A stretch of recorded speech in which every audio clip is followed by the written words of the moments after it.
When Queen Camilla bent down to speak with Princess Charlotte, she didn't realize that Catherine was watching, and what happened next changed everything.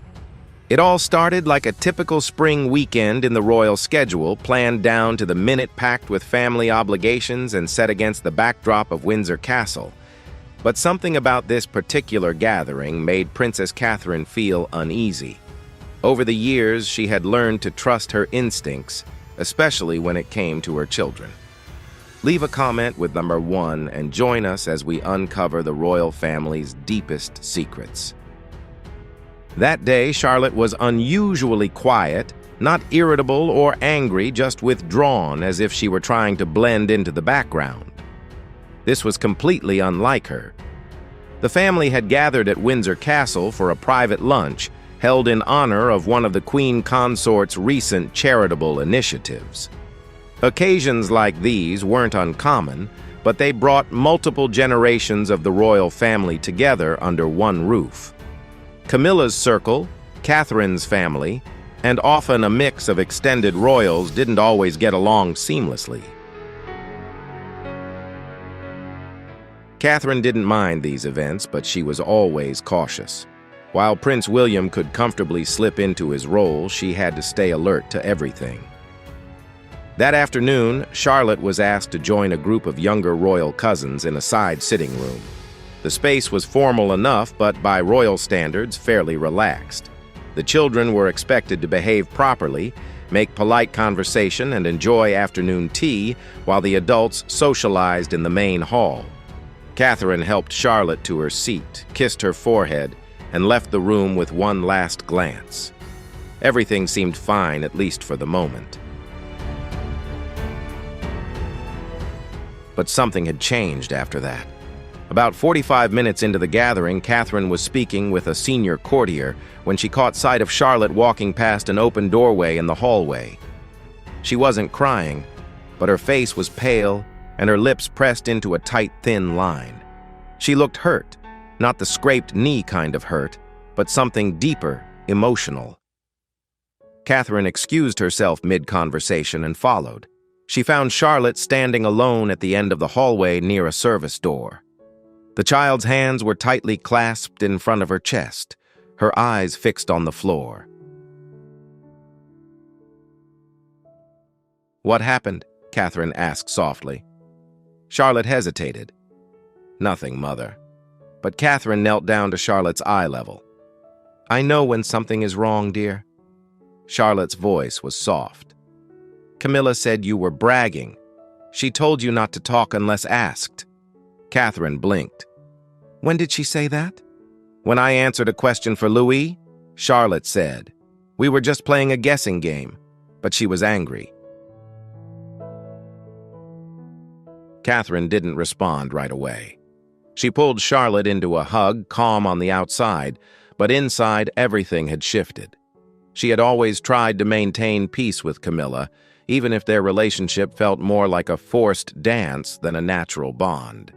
Camilla had her own views on hierarchy and decorum, and while she often masked them with a smile, her tone sometimes revealed more than her words.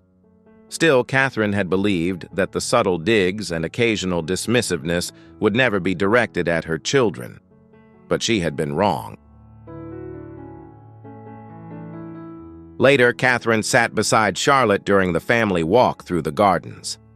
Camilla walked ahead arm in arm with King Charles, chatting as if the morning had been entirely without tension. Catherine watched her closely. Now it wasn't just about the comment. It was the fact that Charlotte had felt the need to hide how she was feeling. After the garden walk, the family gathered back inside. Catherine observed everything subtly. At one point, Charlotte reached for a second scone at the buffet table. Camilla turned, glanced down, and said with a half-smile, "Perhaps one is enough, darling. We wouldn't want to appear greedy, would we, once again?" Now Catherine saw it clearly. This wasn't a one-off. It was a pattern. Small moments that on their own might not seem harsh, but when directed repeatedly at the same child, they began to add up. Catherine didn't react right away. She wasn't the type to make a scene, but her silence was always intentional, and now she had every reason not to stay silent any longer. William hadn't noticed anything. He was tied up with Charles and a few senior aides discussing the schedule. But that evening, back at Adelaide Cottage, Catherine would bring it up not as a duchess, but as a mother who could no longer ignore what she had seen. But before that conversation could happen, something else occurred. Catherine didn't enter royal life expecting it to be easy. She understood the responsibilities, the unspoken rules, and the need to maintain a public image while facing the realities behind the scenes. But one thing she would never accept and never tolerate was anyone making her child feel small, especially someone within the family. The moment came just after the tea was cleared away. The adults moved into a sitting room connected to the main exhibition hall, an old routine dating back to the Queen's time. The children were allowed to stay for a while before being taken upstairs by the nanny. Charlotte entered with George and Louis, her expression neutral. She sat by the fireplace, flipping through a book taken from the shelf. At that moment, Camilla walked in holding a glass of water, softly laughing with a long-time aide. She looked cheerful. She saw the children, gave a brief smile, then turned back to the adults. But just minutes later, the laughter faded. George and Louis had moved over to their grandfather, standing beside Charles, while Charlotte remained seated in the armchair. A few minutes later, Charlotte politely asked Camilla, "May I play the piano for a bit?" Camilla turned around. "The piano, yes," Charlotte said, "just a little softly." Camilla took a sip of water, then looked directly at her. "Darling, that's not necessary. Let the adults have some peace. Why don't you sit still like a proper little lady, not loud, not cruel, but deliberate?" The words were sharp. Charlotte's cheeks flushed red. She quietly closed her book and folded her hands together. Catherine heard it. She was standing nearby talking with Lady Lansdowne. Her eyes shifted from Charlotte to Camilla. She didn't say anything right away, but her gaze lingered longer than usual, and Camilla noticed. Their eyes met for a moment before Camilla looked away. The room carried on. Conversations resumed, but the atmosphere had changed. That night at Adelaide Cottage, Catherine put Charlotte to bed herself. The house was quieter now. William was finishing a call with his private secretary, and George was already asleep. Catherine sat on the edge of Charlotte's bed and asked, "Were you upset today?" Charlotte looked uncertain. "A little, but I'm okay. You don't have to pretend," Catherine said gently. Charlotte nodded. "Granny Camilla doesn't like it when I talk too much." It was the truth, direct and unmistakable. Catherine kissed Charlotte's forehead, stood up, and walked down the hallway. Passing William's study, he looked up. "Are you okay?" he asked. "I'm trying," Catherine replied. William leaned back in his chair. "What happened?" Catherine told him everything, not angrily, but clearly. She repeated Charlotte's words, then described Camilla's cold remarks, the dismissiveness, and the repeated efforts to diminish Charlotte's presence. William listened without interrupting, but when Catherine finished, his jaw clenched. "We can't just ignore this," she said. "I agree," he replied, "but we'll handle it carefully."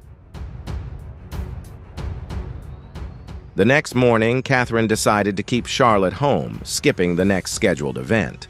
It was a charity garden project that Camilla had arranged for the royal children. Catherine made the excuse that Charlotte had a mild cold, but the truth was she didn't want her daughter in that environment any longer, not until she was sure it was safe. The news reached Camilla that Charlotte wouldn't be attending. She said little, just raised an eyebrow when an aide mentioned it. Then she muttered, "Probably too delicate to handle a bit of mud." Catherine heard that too. Royals often say more than they admit. The situation might have ended there if not for what happened the following weekend. It was a small, private dinner at Highgrove. Charles had invited both William and Catherine, hoping for a relaxed evening. The plan was simple: spend family time, reconnect, and discuss upcoming royal tours. But when Catherine entered the main sitting room with Charlotte, who had only come to say goodnight to her grandfather before bed, things escalated quickly. Camilla barely looked up from her chair by the fireplace. Charlotte entered, offering a polite smile, and said, "Good evening, Granny." Camilla didn't return the smile. Instead, she said, "You're not too tired to be here? I hope it was a thinly veiled jab." And everyone in the room heard it. Catherine's eyes never left Camilla. This time, she didn't wait until afterward. Her silence alone was enough to shift the atmosphere. The polite smile she'd worn upon entering was gone, replaced by something sharper. She turned to Charlotte and said calmly, "Why don't you say goodnight to Grandpa and then head upstairs with Anna?" Charlotte, a little confused, looked at her mother. Catherine nodded gently. The girl walked over to Charles, hugged him, and then left the room with the family nanny. As the door closed, a heavy silence filled the room. Camilla remained seated, still holding her glass of wine. She glanced around, then muttered quietly, "The child's too sensitive, isn't she?" William stiffened. His father shifted uncomfortably in his chair, but Catherine stepped forward, choosing her words carefully. "No, she's not too sensitive. She's a child, and she deserves to be spoken to with kindness." Camilla raised an eyebrow. "I didn't mean that. I'm just surprised she's still awake at this hour. There's nothing to be upset about." Catherine didn't blink. "It's not just tonight. This has been happening for weeks. I've heard what's been said to her, and so has she." The room grew colder. Charles tried to intervene. "Darling, perhaps we should—" "No," Catherine cut him off, calm but firm. "If it were just a single comment, we might let it go. But this isn't one time. It's a pattern, and I won't stand by while my daughter is made to feel lesser." Camilla looked to William, hoping he would speak, but he remained silent. His silence spoke louder than words. "I've tried to keep the peace," Catherine continued, "because that's what's expected of me. I've overlooked the off moments. But this is different. This involves Charlotte, and I will not let anyone, no matter who they are, undermine her confidence." Camilla set down her glass of wine and finally leaned forward. "You're reading too much into this," Camilla said. "You always take things too seriously. Children are resilient." Catherine's expression didn't change. "Children remember how they are spoken to, especially by those who are meant to protect them." There was no drama. Catherine didn't get angry or raise her voice, but the strength in her tone was undeniable. It was the voice of a mother who had drawn a clear line. William finally spoke up. "We're only asking for basic respect. Charlotte hasn't done anything wrong. She's just being herself. That shouldn't be a problem." Camilla looked to Charles, but he remained silent. He knew better than to intervene. Catherine was drawing a line, and once she had, there was no turning back.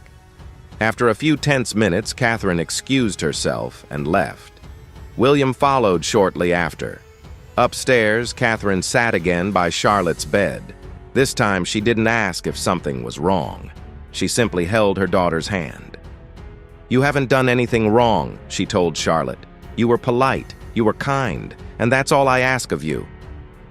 Charlotte looked up at her mother. "I tried." "You don't have to try to be perfect," Catherine said. "You just have to be yourself." Downstairs, Charles tried to ease the tension by changing the subject. Camilla said little. She didn't apologize, but she also didn't offer any further justification. That night at Adelaide Cottage, Catherine and William talked in their private room. Catherine remained calm, but the day had clearly worn on her. "She doesn't have to like me," she said, "but she must respect Charlotte. That's non-negotiable." "She will. William replied, "because we won't let this go on." The days that followed remained polite but different. The next event was Charlotte's school performance at Lambrook, and Catherine decided to invite only close family. Camilla was not invited. The palace cited a scheduling conflict, but those involved knew the true meaning. In the press, nothing changed. Smiling photos were released as usual, showing unity and grace. But behind palace walls, a shift had taken place. Camilla still appeared at major events, but she kept her distance from Charlotte. There were no more offhand remarks, no lingering glances, at least not within Catherine's earshot. But Catherine had drawn a clear line. And even in a family built on centuries of hierarchy and deference, some boundaries cannot be crossed without consequences. However, things were far from settled. Camilla had been warned, but she hadn't forgotten.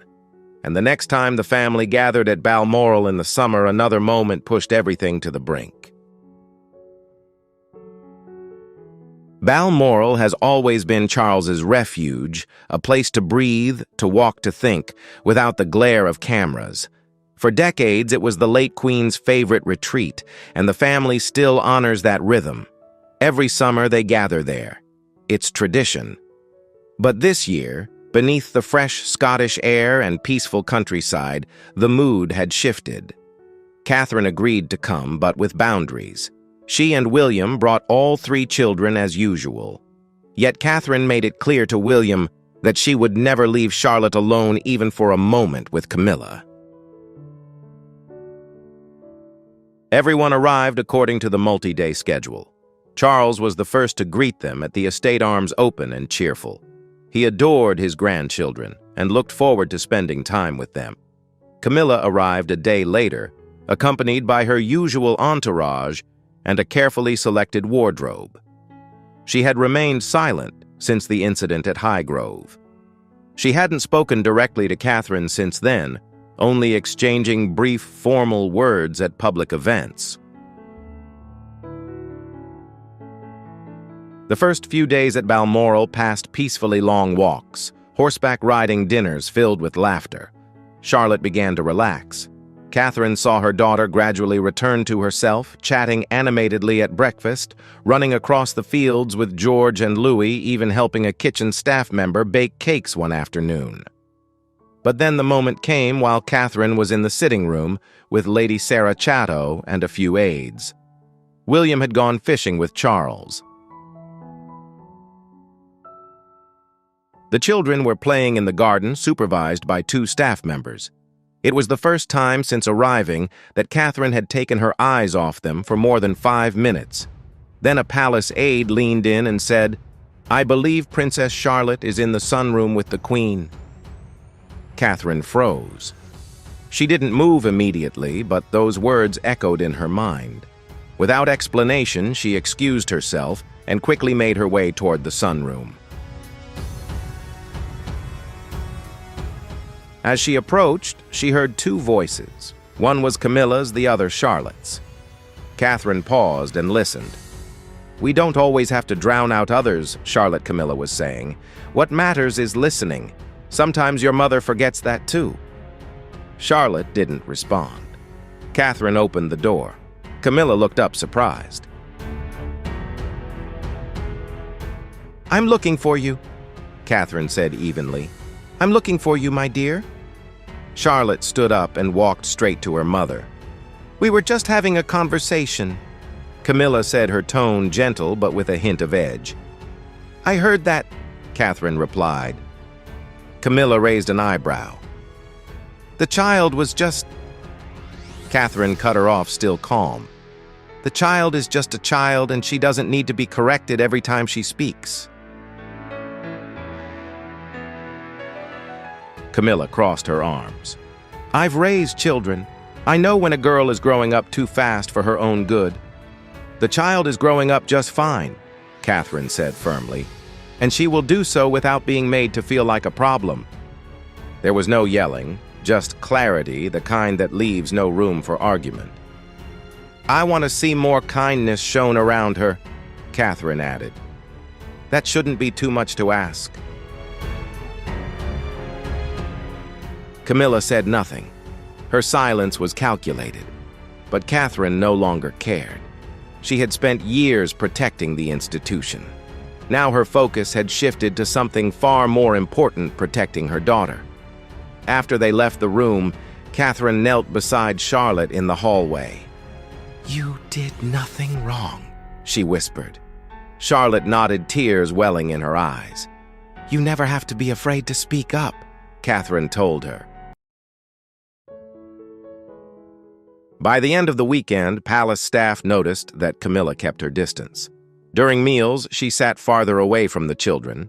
She made no comments about their behavior, clothing, or tone. It was a subtle shift, but in the royal world, subtlety means everything. Catherine didn't explode. She didn't cause a scandal, but her presence drew a boundary no one could cross.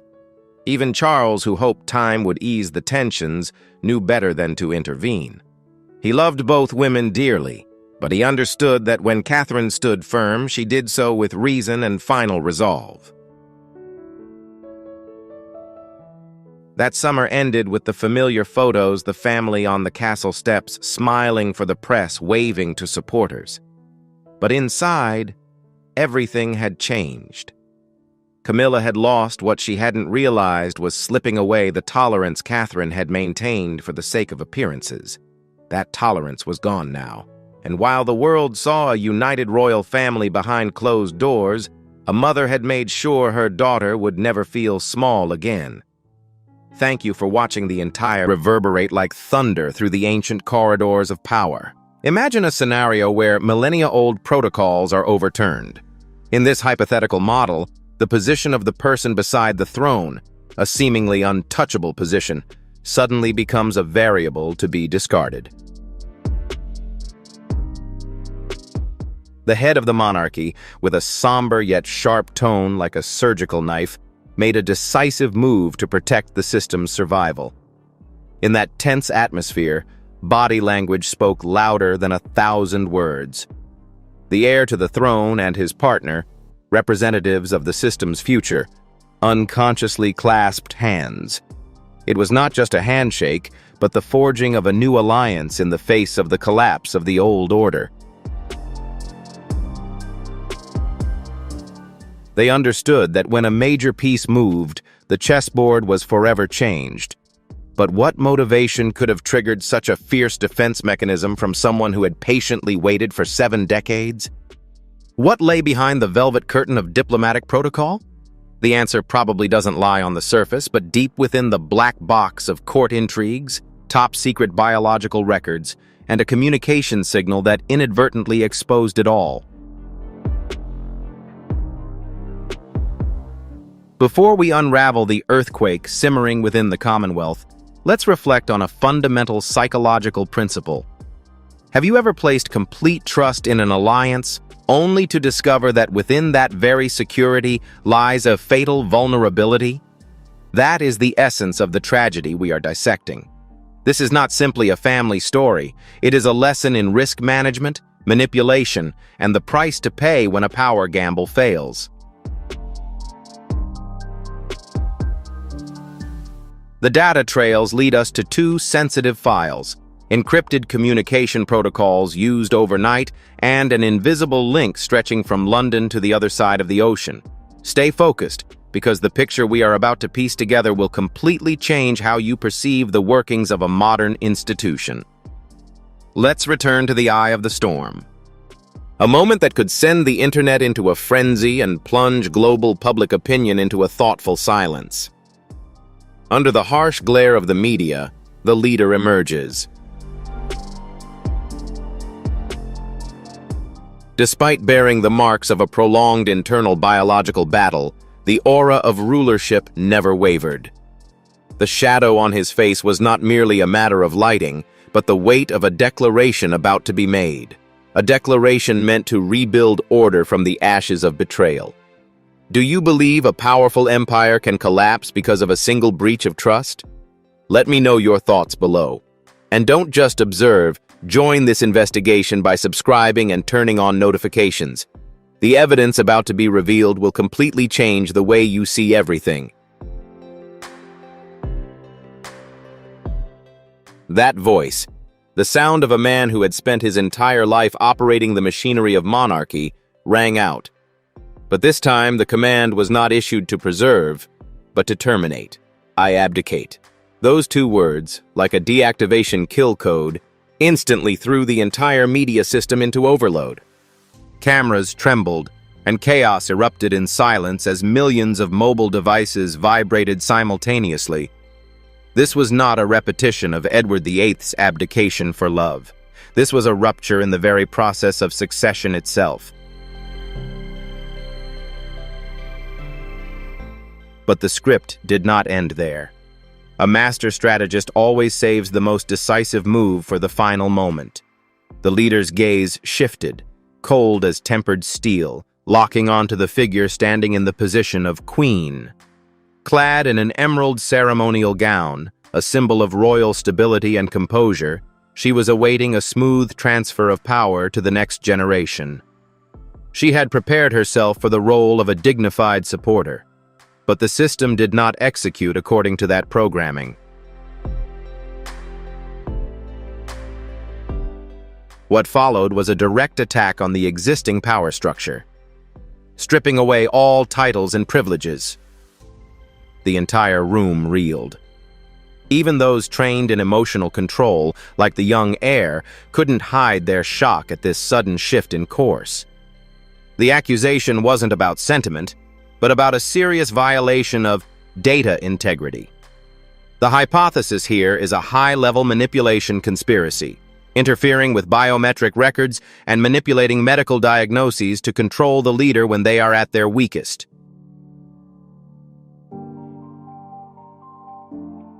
It's a usurpation of power based on information asymmetry. Rewind that video to analyze the body language where the truth is revealed. The moment the perfect facade is shattered. Not mere fear, but a reality denial. The wide-open eyes reflect the collapse of an intellect that had calculated every move, every risk, every contingency. Except one thing. The variable came from the very person she believed she had complete control over. Try putting yourself in the mindset of a master manipulator.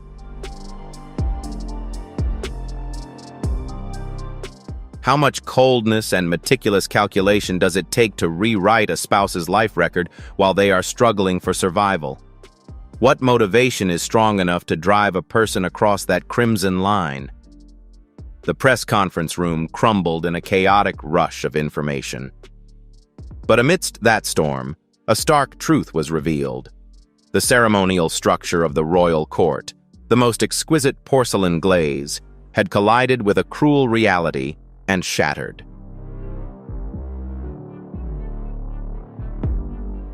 Two figures representing the next generation, William and Catherine, undertake a strategic retreat. Their silence is not emptiness, but a message more powerful than any written text. They move as if evacuating from a crumbling structure, because, in a certain analytical sense, they are the epicenter of this chain reaction. In an instant, information transcends all digital boundaries. London, New York, Tokyo, financial and cultural centers are shaken simultaneously. But the most remarkable aspect of this sociological phenomenon is crowd polarization.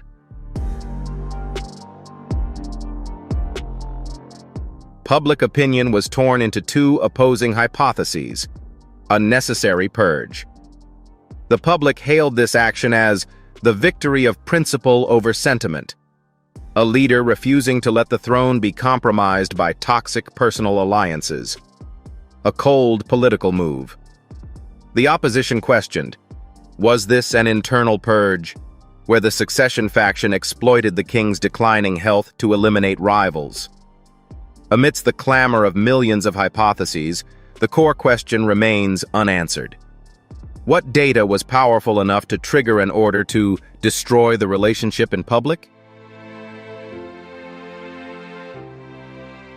To find that hidden variable, we must follow a process. Time travel. Let's turn back the clock to T-7 days. Location, Sandringham, an absolute safe zone where surveillance cameras are neutralized. It's a symbolic moment, the anniversary of their alliance. Despite the immense biological stress, the leader performs a classic romantic ritual, an exquisite item, wrapped in velvet, a brooch. He wishes to personally present it, a gesture affirming their enduring bond.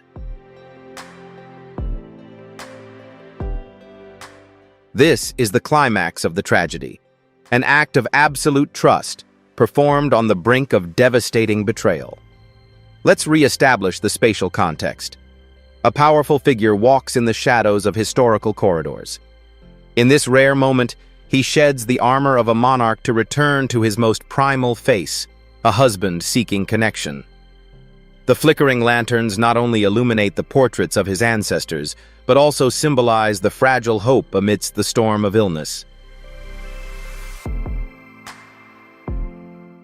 But the law of tragedy is that it always strikes when defenses are at their lowest. The first signal of anomaly came through hearing. A familiar voice, once programmed to convey comfort and warmth, suddenly shifted frequency.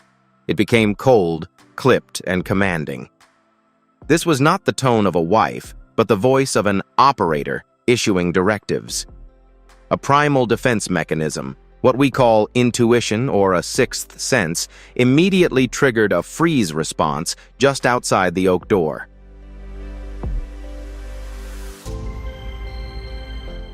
And the information gathered afterward is the key to unraveling the entire collapse. I need a report that's more serious than it actually is. That's the decoded message. The person on the other end of the line, Dr. H, the one holding the key to the king's life. Let's analyze the ruthlessness in this tactic. This is an act of adjusting medical parameters. The plan wasn't to poison the body, but to poison. Company profile. By instructing doctors to use technical terms such as systemic exhaustion or indefinite isolation required, but the shock didn't stop there. A new connection was immediately established. The tone shifted from cold to excited, a sign of someone about to checkmate. Prepare the documents for the committee. Don't let the hesitant get in the way. This was the decisive move, the coup in writing. The plan was to exploit the king's exaggerated health condition to activate a provisional regency council. In practical terms, while the king was isolated by fabricated medical diagnoses, actual governing power would be transferred to the regent. A reign from behind the velvet curtain. Imagine the psychological weight on the man standing outside the door. He is witnessing a scenario where his spouse and most trusted doctor conspire to usurp his power. The velvet box in his hands, a symbol of love and affection, slips from fingers numb with the truth. Its fall is not merely physical, but the shattering of a decades-long alliance. The velvet box hits the carpet, a physically weightless fall, yet carrying the destructive force of a psychological explosion. Let's analyze this symbol. It's not just a gift left behind. It's the unilateral termination of a decades-long agreement. A choice that defied all norms, traditions, and ancestral approvals, now reduced to a tool in the game of another's interests. But this is where the historical data about the individual becomes crucial. Instead of collapsing as predicted by the opponent, the subject made a tactical retreat.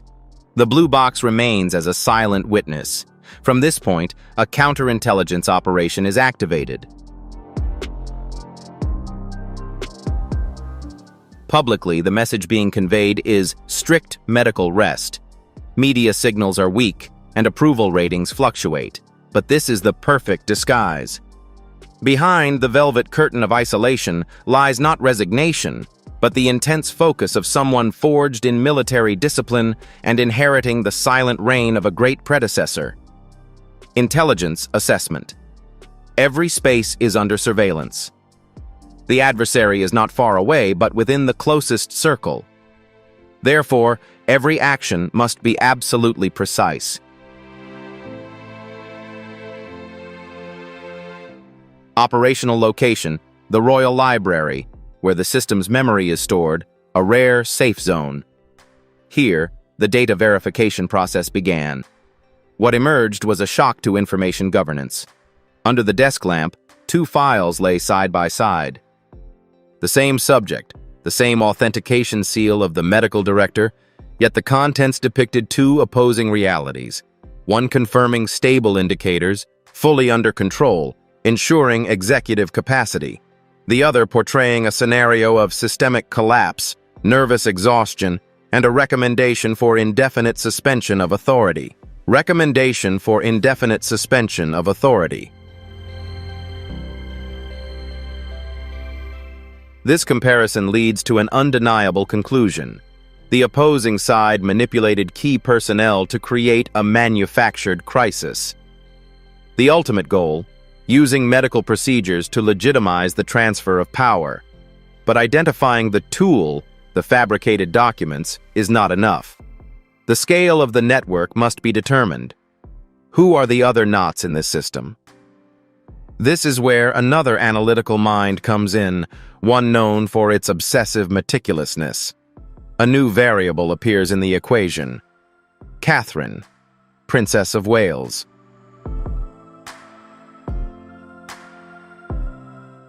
During a routine administrative information review, a task that seemed monotonous, the first variable surfaced. Subject of observation: Catherine. With the acuity of someone attuned to fine details, she detected an anomalous communication pattern. Electronic signals exchanged between the Queen and medical specialist H did not follow standard administrative time protocols.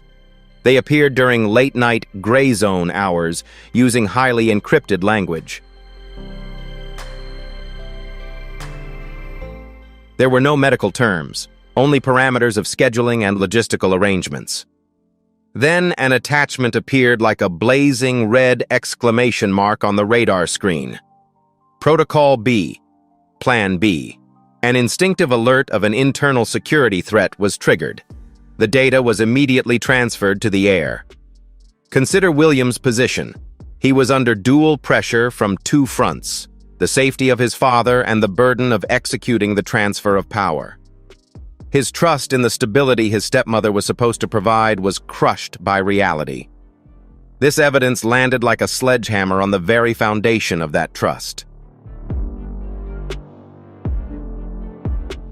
From that moment on, a special task force spanning 3 generations was formed in the shadows: Charles, William, and Catherine. They no longer operated as a family, but as an internal intelligence unit. To confront a sophisticated conspiracy, they were forced to deploy modern operational methods, using end-to-end encrypted communication channels, disabling physical surveillance points within the palace, and analyzing metadata and server logs.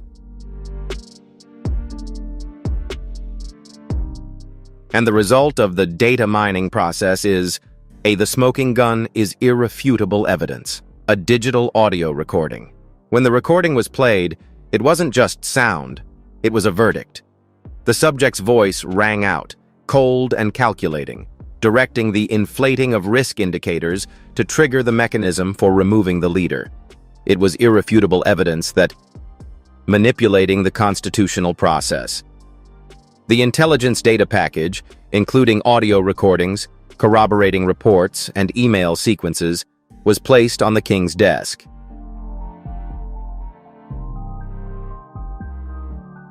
Let's pause the analysis for a moment. We've just touched the black box containing the most brutal truth. Before we enter the room where the judgment of conscience is carried out, I need a confirming signal from you.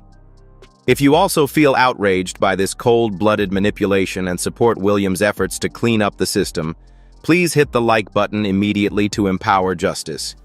And don't forget to subscribe to officially join our intelligence network. Your action will help the algorithm bring this truth to more people. Now, let's see how the king will handle this heartbreaking data package.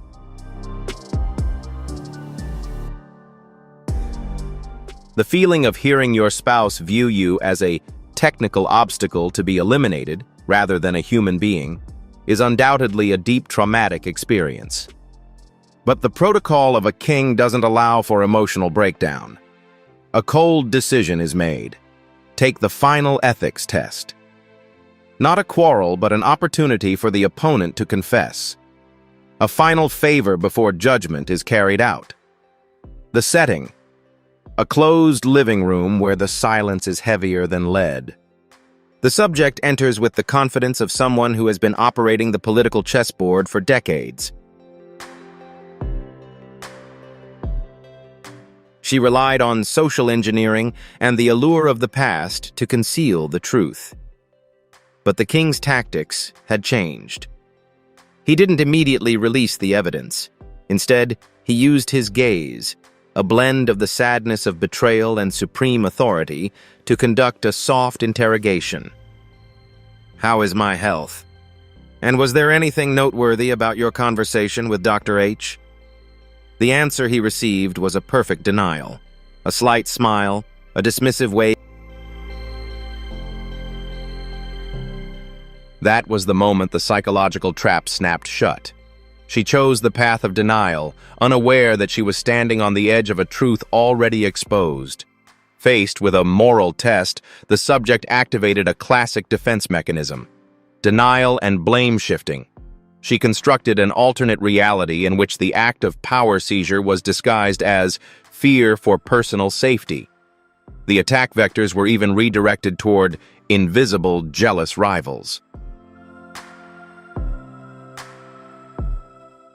But for a seasoned observer like Charles, the complete absence of the regret parameter in her emotional data was the final answer. No remorse, only calculation. It was a moment of clear recognition. This wasn't a random systemic error, but a deliberately designed feature. The conclusion was reached. Personal pain was insignificant compared to systemic risk. A monarchy could not operate on a foundation of deception. Immediately, the highest administrative order was issued. This was not a delay, but an absolute transfer of power. Charles, seated at the historic desk, carries out the final operations to disconnect himself from the network of authority. An abdication decree, transferring administrative rights to the next generation, William V. A handwritten letter is sealed. It is never sent, instead archived as a dead file, a witness to a chapter of life that has come to a close. Consider this trade-off: 70 years waiting to get the system up and running, and then abandoning it in less than 2 years.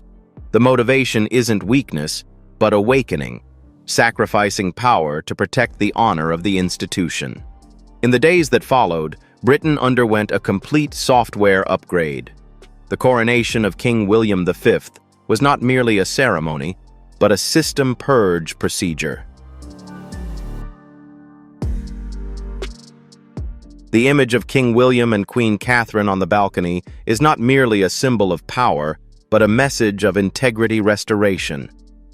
The cheering crowd celebrates not just a new monarch, but the palpable sense that a critical security vulnerability has been patched.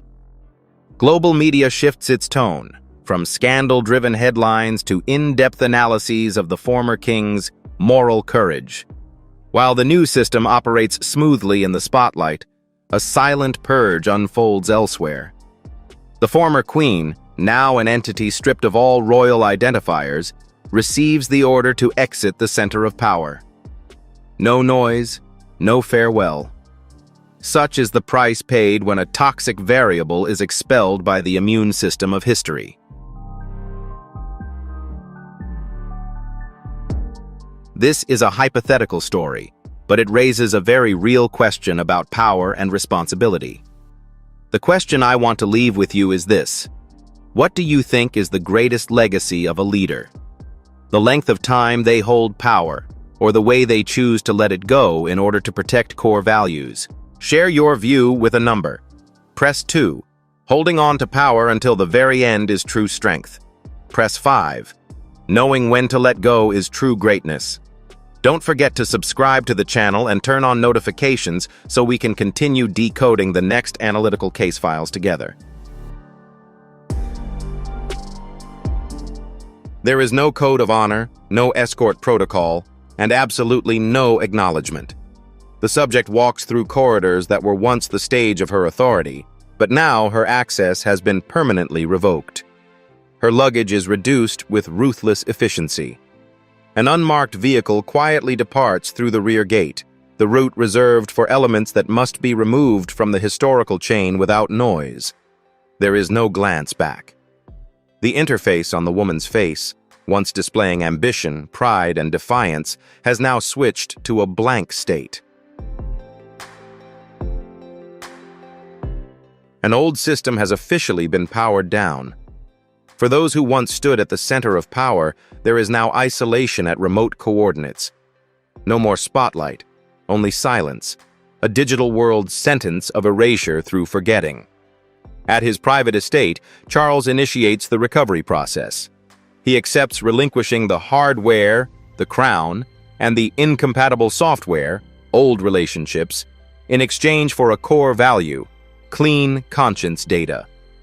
Inner balance is finally restored after decades of systemic interference. In the silence, a historical audit is underway. Charles's memoir is not merely a narrative, but a data set that decodes every turning point.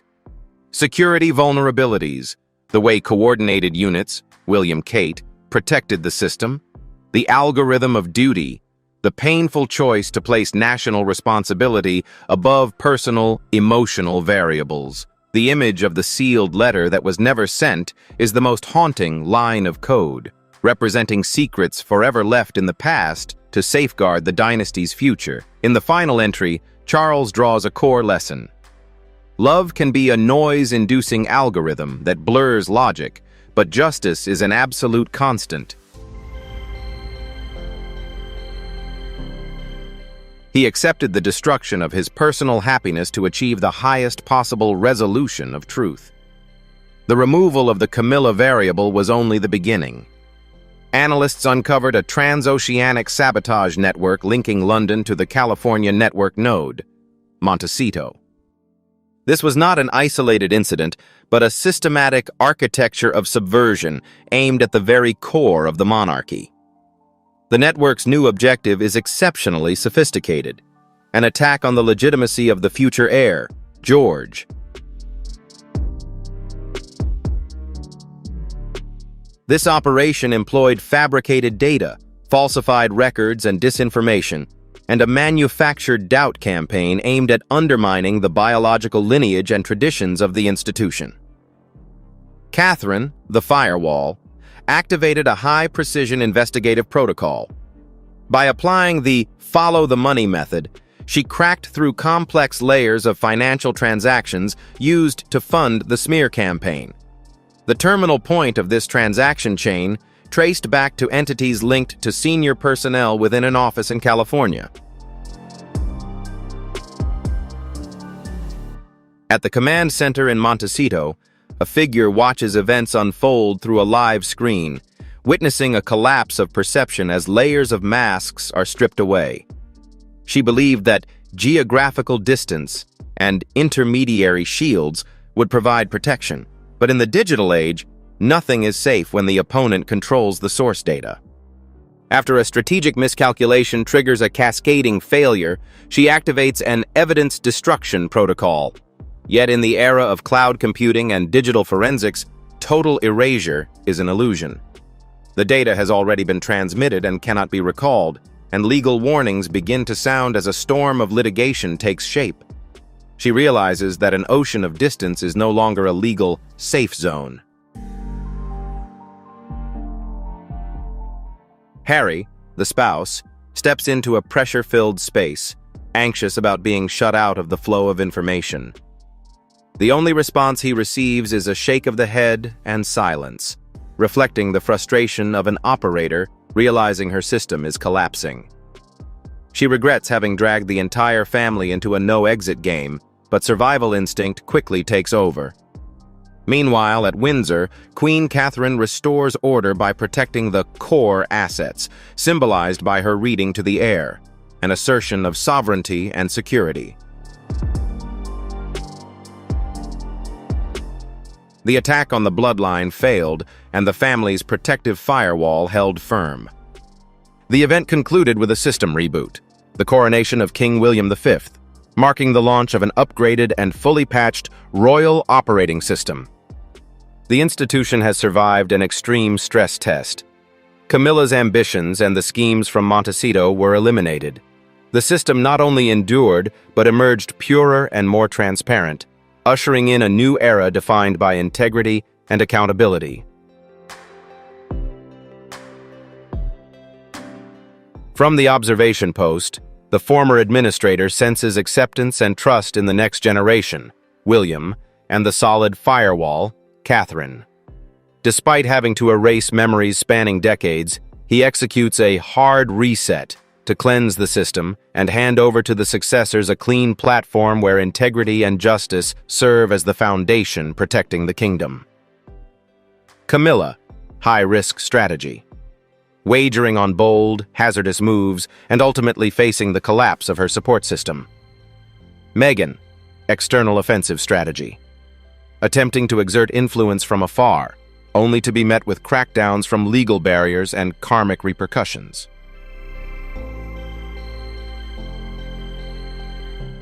Catherine, a resilient defensive strategy. Persevering through stability and integrity, ultimately emerging victorious and becoming a symbol of endurance. The system has undergone a rigorous stress test across 3 generations. Charles, the one who re-established the system. William, the new operator who accepts the weight of the crown. George, the future secured behind a solid firewall of security. Is this a necessary purification process to safeguard the sanctity of duty? Or is it a calculated revenge, a strategic counterstrike by a man deeply wounded by betrayal? Justice or revenge? A sacred duty or earthly pain? Courage or cruelty? The line between them is as thin as a strand of hair. This content is purely for reference, based on unverified hypotheses and public speculation. This content is purely for informational purposes, based on unverified hypotheses and opinions. Let's discuss it further from a customer analysis perspective. Let's discuss it from an objective, analytical perspective. Don't just sit back. Engage with me. Press 1 if you're curious and 0 if you're skeptical. Hit like and subscribe now to join me in uncovering the truth behind the veils.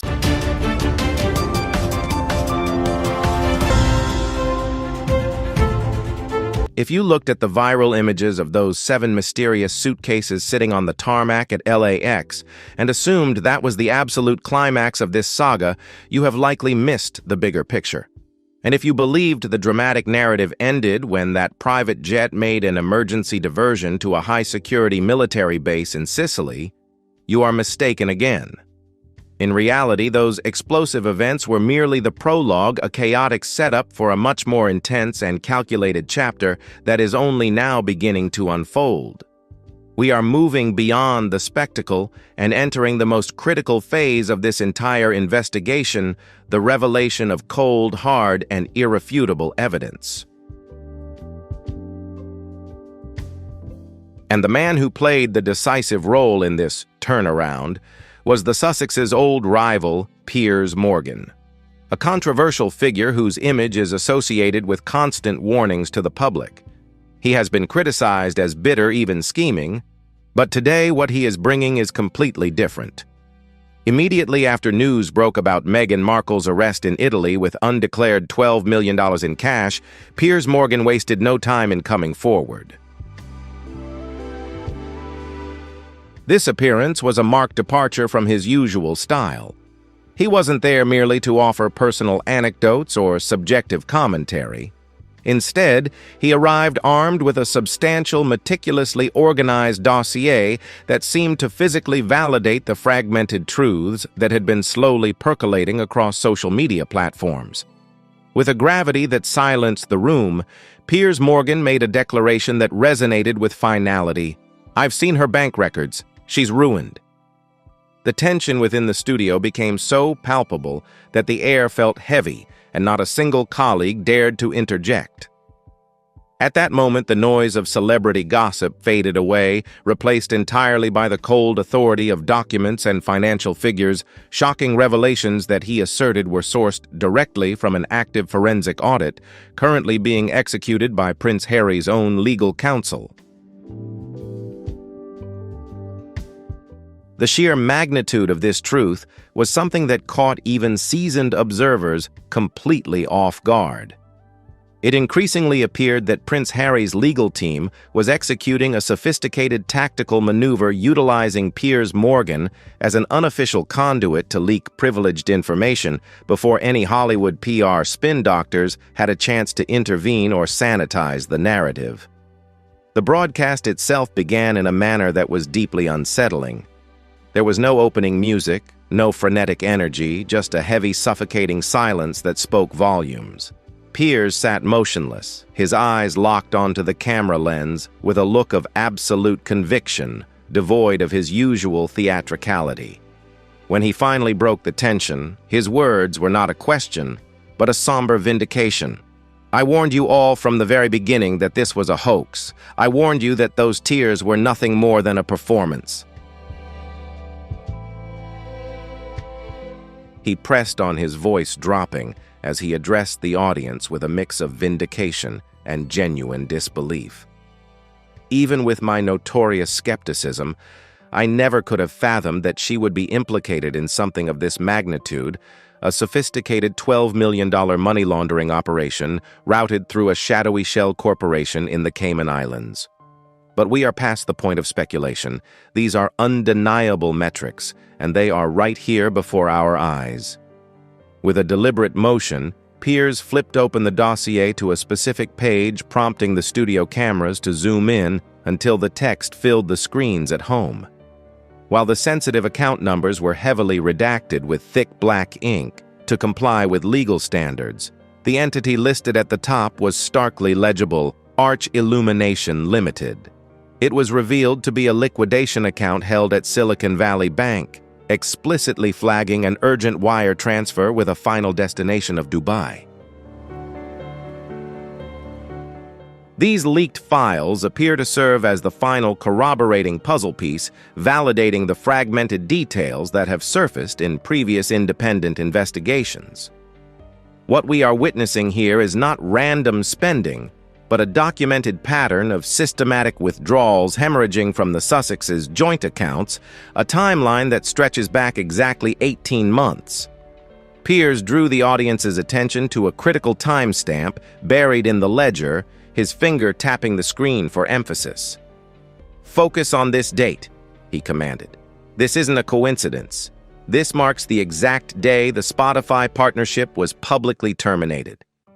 The implication was devastatingly clear. The very moment their primary revenue stream evaporated, she allegedly initiated a series of unauthorized transfers. This behavior cannot be dismissed as a momentary lapse or financial panic. Rather, it bears all the hallmarks of a cold, calculated diversion of assets designed to secure capital before the ship went down. What infused Piers's reaction with such visceral impact was not just shock, but the chilling clarity of recognition.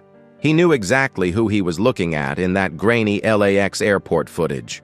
He recounted a specific encounter with this woman at an exclusive media finance conference in London years prior, where she wasn't discussing public relations but was evangelizing aggressive high-stakes tax avoidance strategies tailored for the ultra-elite. "I knew the nature of her character from that very moment," he stated with grim certainty.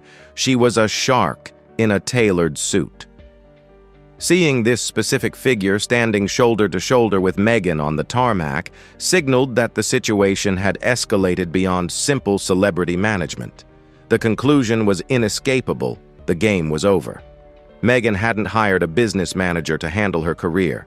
She had retained a professional cleaner to sanitize the trail. Piers then proceeded to drop perhaps the most explosive bombshell of the night, revealing a specific detail that has never before entered the public domain. He exposed a wire transfer totaling exactly $2 million drained from Prince Harry's private trust, the sacred inheritance left to him by the late Queen Mother. Crucially, these funds were not moved to a joint holding, but were funneled directly into an account over which Meghan exercised absolute unilateral control. The timing of this transaction is chilling. It was executed exactly 3 days before the chaotic incident unfolded at LAX airport. This timeline forces us to ask the question that is now echoing across the internet. Is this merely a bizarre coincidence, or are we witnessing the final steps of a meticulously planned exit strategy? We want to hear your perspective on this theory. Leave your thoughts in the comments section below and make sure to like and subscribe to the channel so you remain on the front line of this developing story as we continue to uncover the truth. The tremble in Piers' voice was unmistakable, vibrating with a level of visceral rage that seemed to shake the very desk he sat behind. As he pored over the damning documents spread out before him, his demeanor shifted from professional analysis to pure moral outrage. She didn't just drain a bank account. She took the entire inheritance that Harry's grandmother specifically bequeathed to secure his future. He seethed. Let's call this what it really is. That is not business, that is grave robbing. His words sliced through the stifling tension of the studio like a razor, leaving a heavy silence in their wake. He proceeded to dissect the financial statement we had uncovered line by line, his tone completely stripped of his usual wit or humor. "She genuinely thinks the FBI are fools, doesn't she?" he asked rhetorically, locking eyes with the camera. "She seems to believe that just because she acted out a role on a TV show, she possesses the capability to outsmart seasoned federal agents. But it is exactly that profound arrogance, that blinding delusion of invincibility, that is guaranteed to be her ultimate downfall." Piers Morgan continued his forensic deconstruction of the event, distinguishing clearly between a simple procedural error and a serious violation of federal law. Let's be clear about the legal reality here. Had she simply declared the currency upon entry, she likely would have faced nothing more than a standard administrative fine or a civil penalty. However, by willfully falsifying a federal customs declaration form, she has irrevocably escalated this situation from a minor infraction into a full-blown criminal felony. Piers then shifted his focus to the sociological fallout, analyzing the unprecedented reaction, or rather the lack thereof, from the Sussex fan community.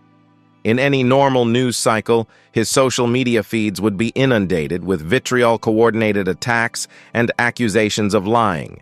Yet this time, the digital landscape was eerily, surprisingly silent.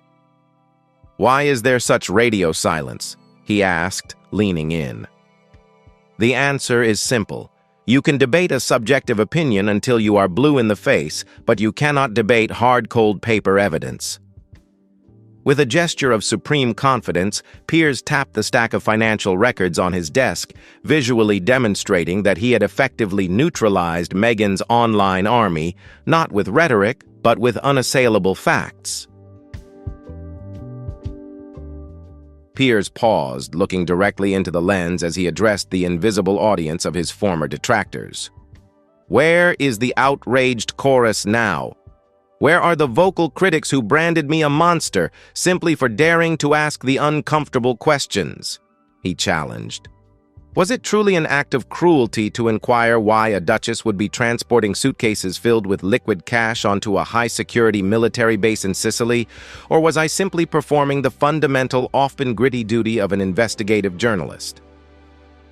Then the broadcast took a turn that no one saw coming, a sudden palpable shift in emotional temperature. For the first time in years, Piers Morgan dropped his guard to express a rare, genuine sympathy for Prince Harry.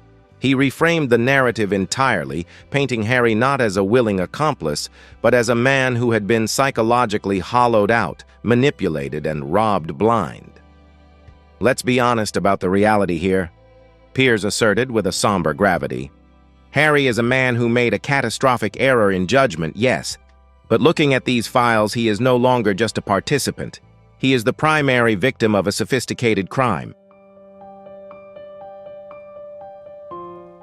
He went further, constructing a powerful argument that Prince Harry requires immediate physical and psychological separation from the Duchess. In Piers's evolving thesis, the dynamic is no longer being framed as a partnership, but rather as a clear case of predator versus prey where Harry is the unwitting victim in need of extraction. But Piers didn't stop at psychological profiling. In a move that kept viewers glued to their screens, he teased the existence of a smoking gun document, a piece of evidence so volatile that strict legal constraints currently prevent its full publication. However, he made a solemn promise to unveil it in the next installment of this investigation. He described the item in chilling detail, a digital correspondence originating from Meghan's private encrypted server and directed to a high-level contact in Dubai. The timestamp is critical, dated exactly 1 week prior to that fateful flight. The subject line consisted of 2 simple yet ominous words, "Package ready." Piers posited that this email serves as definitive proof of long-term premeditation. It suggests that while she was publicly smiling for the cameras alongside Harry at the Invictus Games, projecting the image of a supportive spouse, she was simultaneously operating in the shadows, sending critical logistical coordinates to her accomplices. This wasn't a spur-of-the-moment escape, it was a master plan months in the making. "She is finished," Piers reiterated with absolute conviction, punctuating his verdict by slamming the thick dossier shut on the desk with a resounding thud.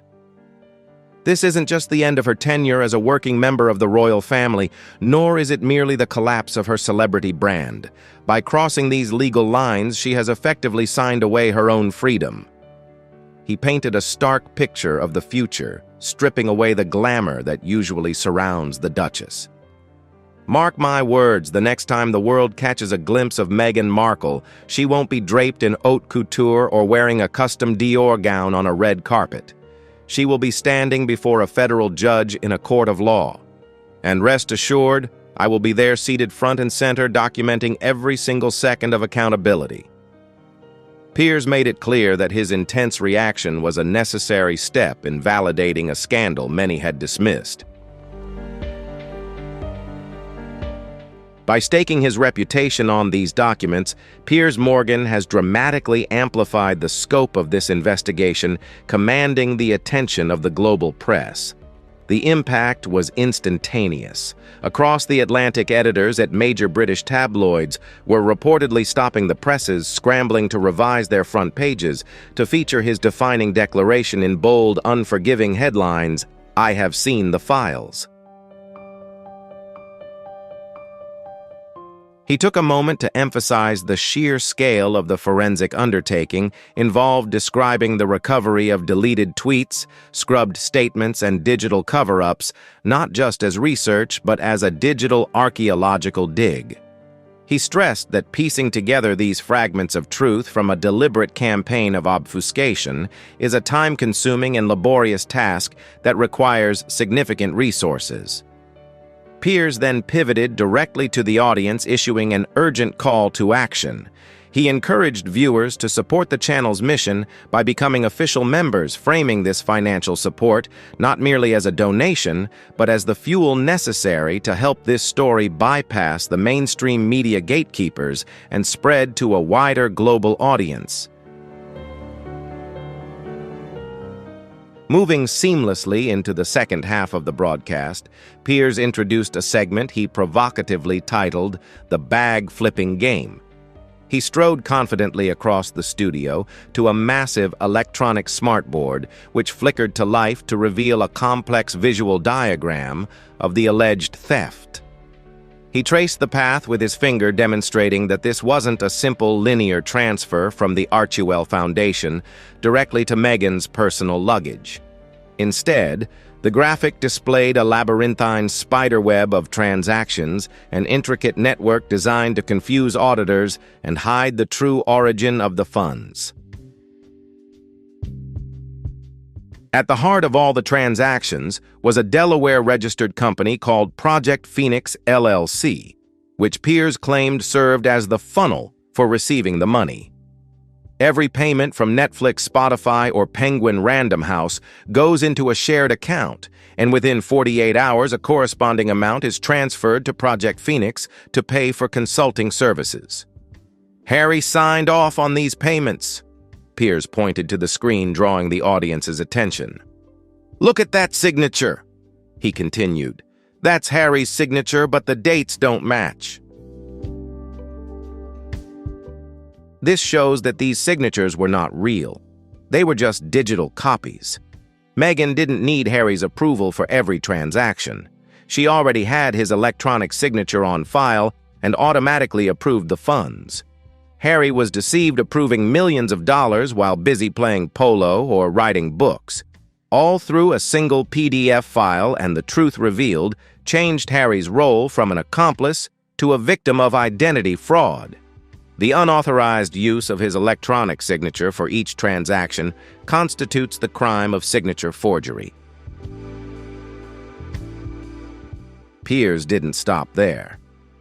He went on to highlight a crucial transaction, a $2 million withdrawal fee taken from the Queen Mother's Trust, the last remaining funds tied to Harry's family history. The receiving account, a Dubai bank called JRA Sovereign Holdings, confirmed the severity of the theft.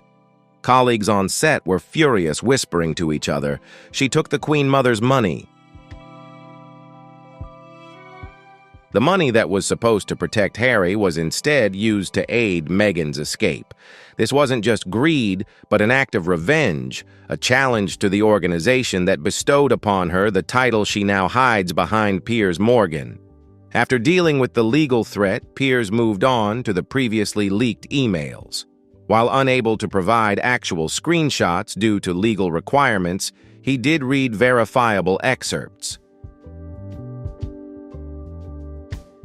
An email sent to an architect listed the assets to be liquidated, and not just cash. Piers read each item aloud. First, Diana's watch. Second, the Cartier bracelet. Third, the diamond engagement ring. He paused, his expression serious. Meghan wasn't just taking cash. She also planned to sell jewelry associated with Princess Diana gifts from Harry items symbolizing their love. Piers emphasized that the items were estimated to be worth up to $450,000, and they needed to be sold urgently. He asserted that selling Diana's jewelry on the black market in Dubai was a profound insult not only to the royal family, but also to the British people.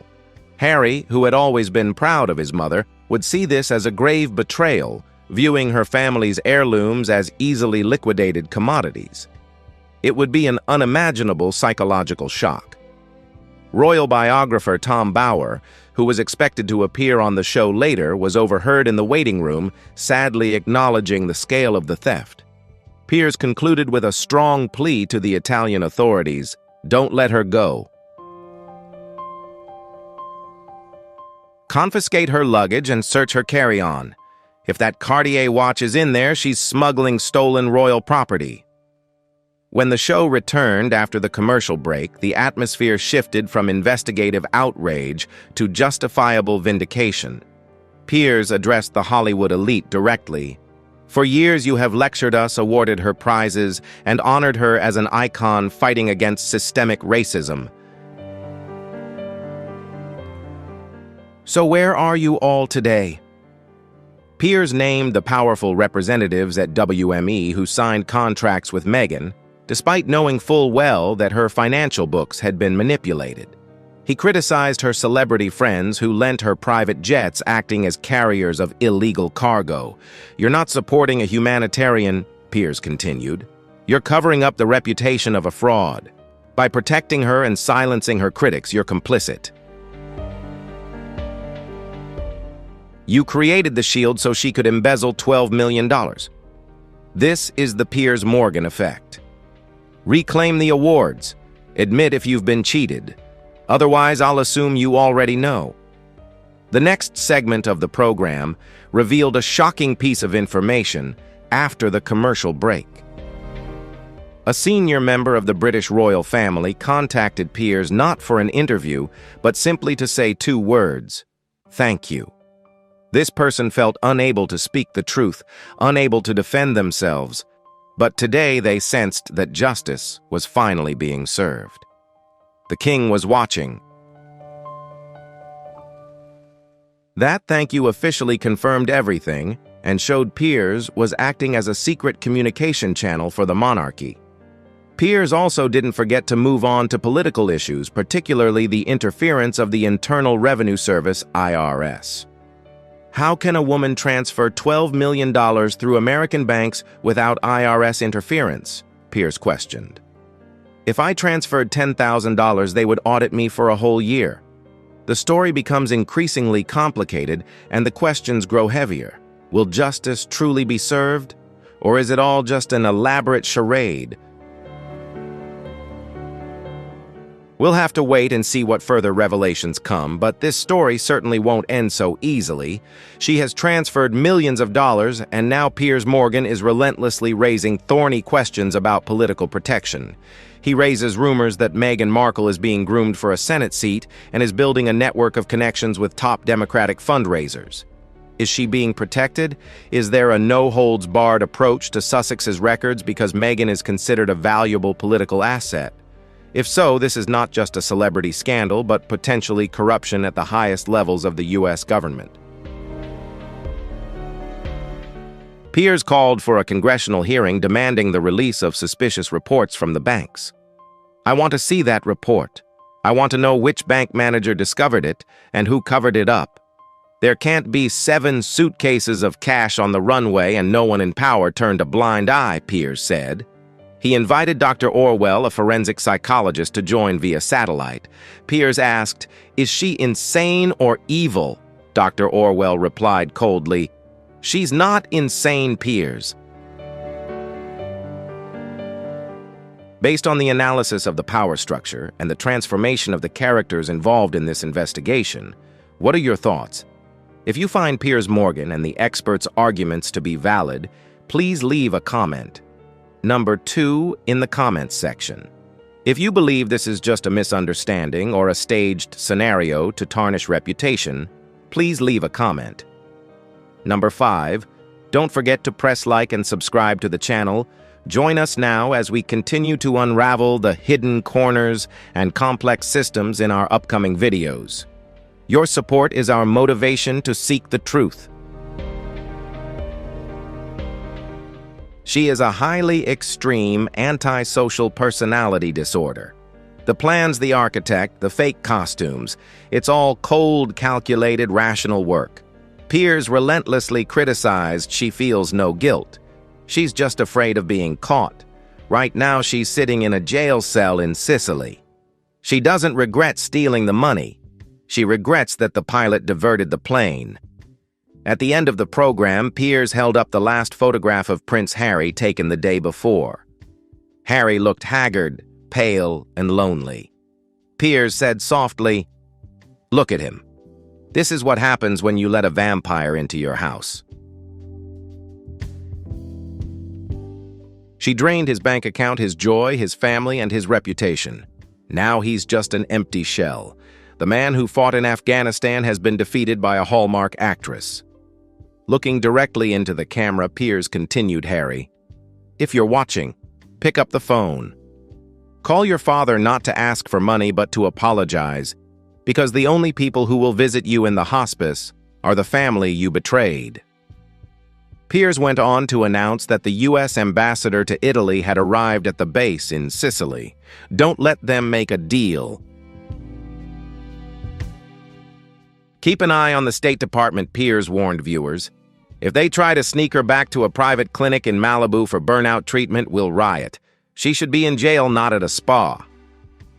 At the end of the program, Piers welcomed an unexpected guest, a former U.S. federal prosecutor specializing in international organized crime and large-scale asset seizures. This wasn't a famous lawyer seeking attention. This is the man who sent drug cartels to jail, peers introduced. The colleagues asked the question everyone wanted answered. Considering the charges of fraud, cyber fraud, money laundering, and misappropriation of trust funds, how long will she face in prison? The prosecutor remained calm and replied, "Ladies and gentlemen, if the evidence you present is credible, then this is not a light punishment. We are facing a serious case under the Criminal Influential and Corrupt Organizations Act, RICO. Meghan Markle, through a network of shell companies and offshore banks, orchestrated a complex scheme that carries a mandatory minimum sentence. Combined with charges of cyber fraud, customs violations, and illegal transaction structures, she faces a sentence of 20 to 30 years in prison without parole. Piers Morgan questioned her ability to avoid severe punishment, especially given her status as a duchess and mother of a prince's children. But the prosecutor shook his head. Not this time. The king had stripped her of her title, and the State Department was also suffering embarrassment as the incident humiliated the U.S. government at a NATO military base. This will be a lesson for all. No house arrest, no yoga retreats, no luxurious life in Monaco.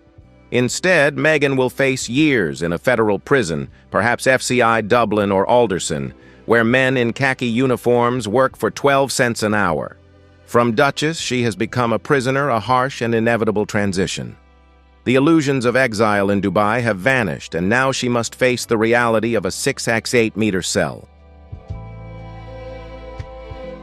Arteriovenous malformation, AVM, is an extremely dangerous condition in which the blood vessels in the face connect abnormally, forming a tangled network that can rupture at any moment.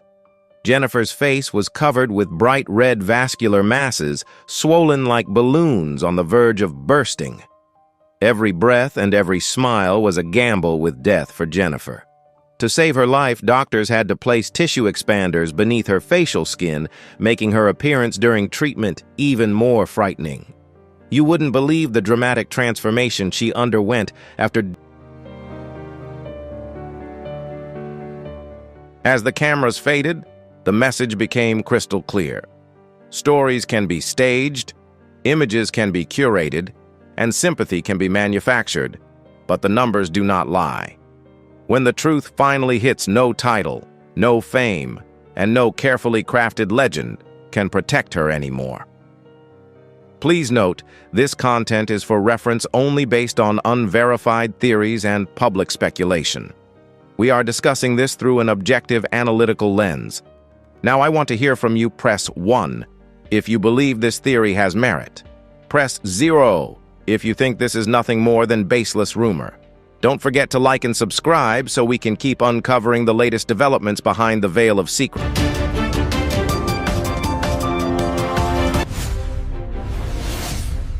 In systems theory, any entity, when abruptly separated and then suddenly returning, generates an impulse that alters the entire existing structure. 3 words that no one in positions of power wants to hear. Right now, Harry is back.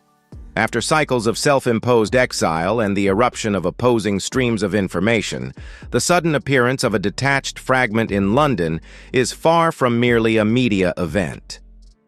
From an investigative perspective, this is not a social visit or a routine diplomatic ritual. Could we be witnessing the beginning of a heritage decryption? A mission driven by historical data, obscured for decades, pieces that the system has tried to secure to maintain the stability of the monarchy. The moment the private jet touched down on the runway at RAF Northolt, a gray zone of information began to spread. No ceremonies, no smiles for the cameras. This presence carried the character of a discreet system intrusion. The unusual increase in royal security around Clarence House, unexplained and sudden, is a reflexive instinct of the institution in response to an unpredictable variable. Why has silence become the palace's primary tool at this moment? In information analysis, silence is rarely a lack of data. Rather, it is a tactic to control cracks that are slowly emerging. Harry no longer appears as a lost individual. Instead, he embodies an aura of absolute consistency. No defiance, no anger, but the assurance of someone who holds a crucial key, one capable of rewriting the entire script that the system has long maintained.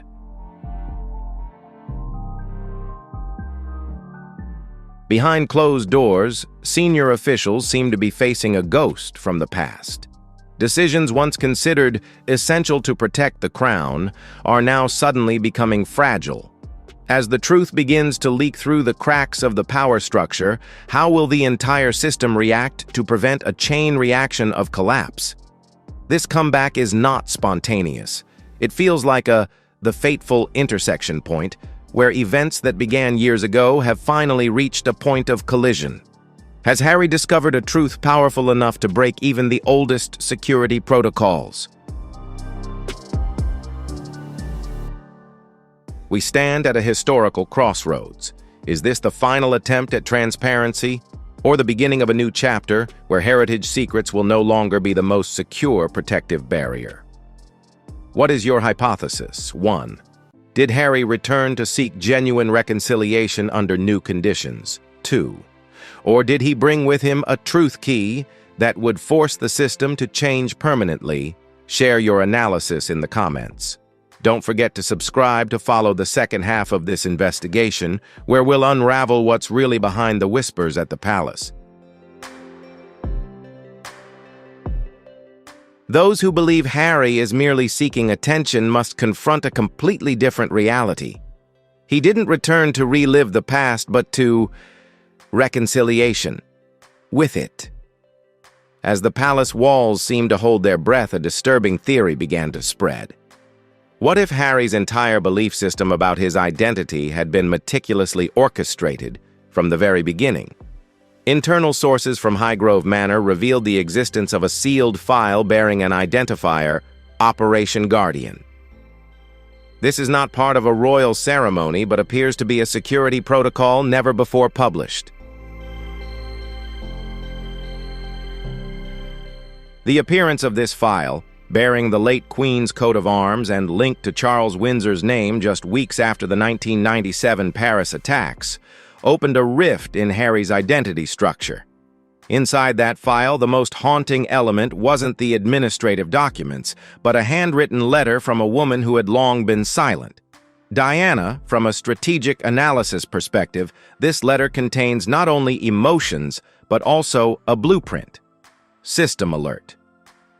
Diana seemed to have foreseen a scenario being constructed behind her back, a mechanism designed to shield her youngest son from a truth she believed he deserved to face when the time was right. The reaction from the royal legal apparatus was immediate and forceful. An attempt to block the flow of information was launched, but it seemed too late. Harry, with cold certainty, issued a landmark statement: "I have the right to know, and now the whole world will know too." This is not anger, but a re-establishment of ownership over a personal history that has been manipulated. This investigation leads us to a complex network of secret guardians. A chilling entry was discovered in Princess Anne's personal diary in 2003. The exile pact must remain in effect. He must not know about it.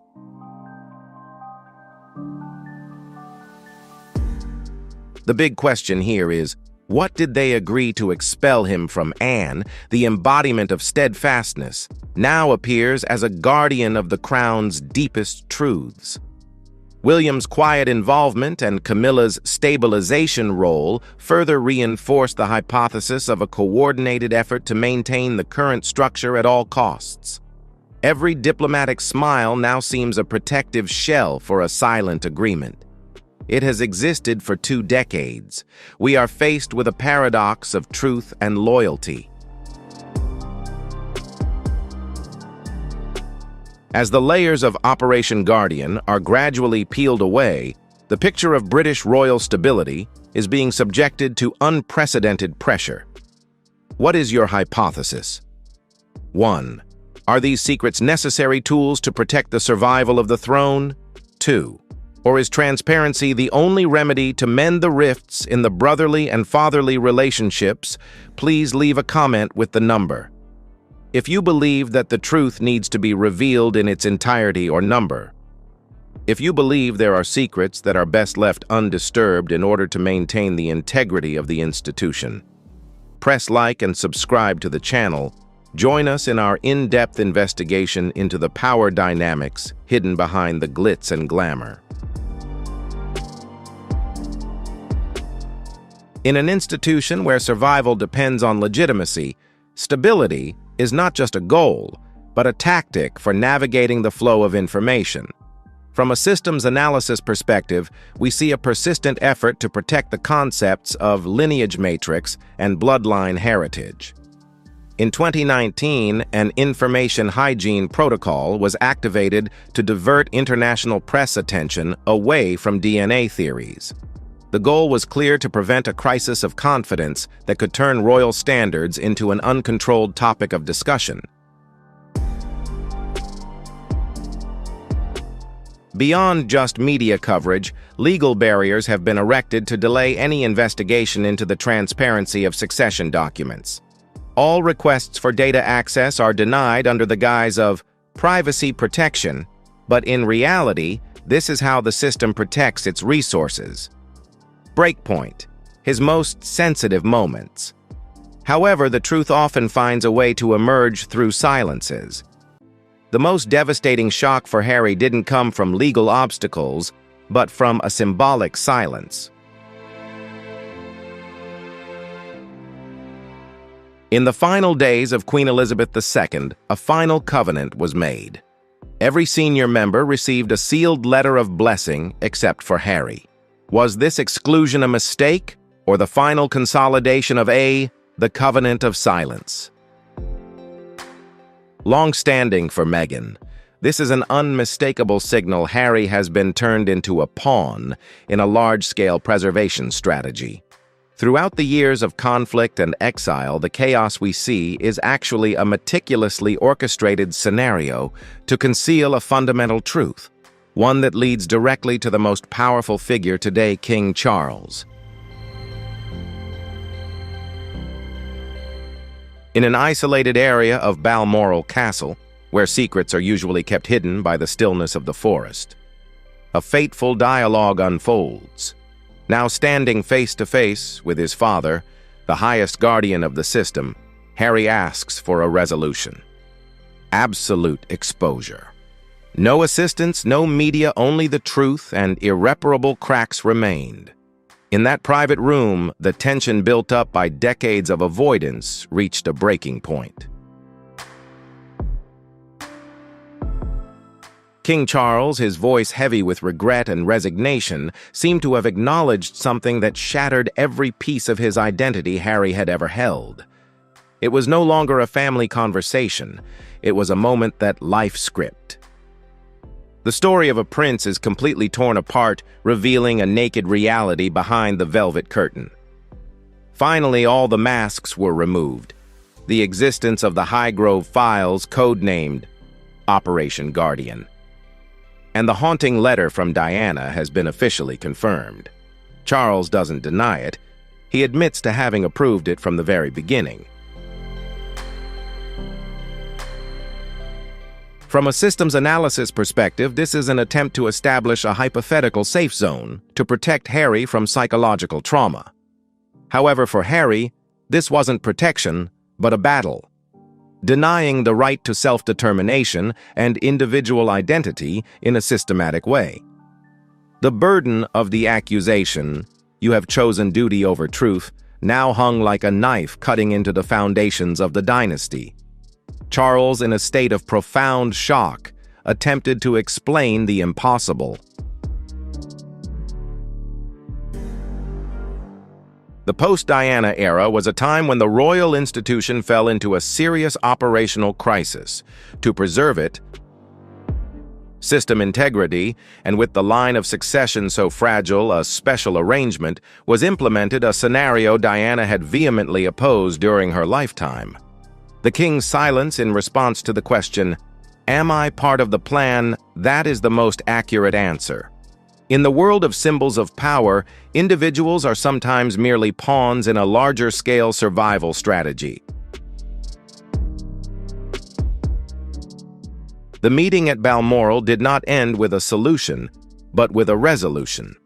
Tactical retreat.